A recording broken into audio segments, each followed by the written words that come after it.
Des gants, des bottes et un peu d'huile de coude. Ce jeudi, ces enfants ont quitté leur classe pour le grand air. Objectif, la plantation de 101 petits arbustes pour créer une haie dans un quartier résidentiel. Il y a des chênes, des mûriers et plein d'autres arbres.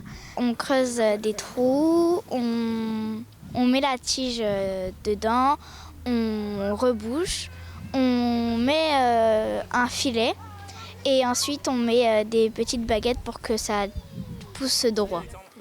Pour l'équipe enseignante, l'activité se veut pédagogique, sensibilisation à la biodiversité, mise en application des notions vues en cours et aussi transmission d'un certain nombre de valeurs. Nous, ce qui nous intéresse, c'est que nos élèves soient capables de transférer leurs connaissances. Donc on a également fait appel à l'école maternelle, donc de manière à ce qu'on puisse travailler ensemble, les plus grands avec les plus petits, dans l'intérêt d'un avenir meilleur. Voilà. Et donc ça permet aussi de valoriser leurs compétences et de s'apercevoir aussi qu'ils ont des connaissances, même si ce n'est pas par l'écrit qu'ils les montrent. L'action est menée conjointement avec la commune et la Fédération des chasseurs qui mène un travail sur la restauration du bocage. La haie, c'est vraiment multifonctionnel. D'un point de vue préservation des espèces, elle sert d'habitat, elle sert de site de reproduction et d'alimentation pour de nombreuses espèces. Et pour le coup, quel que soit l'endroit où elle est plantée, elle reste bénéfique.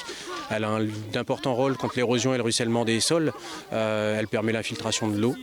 Au printemps, les élèves reviendront observer l'évolution de la haie pour voir le fruit de leur travail.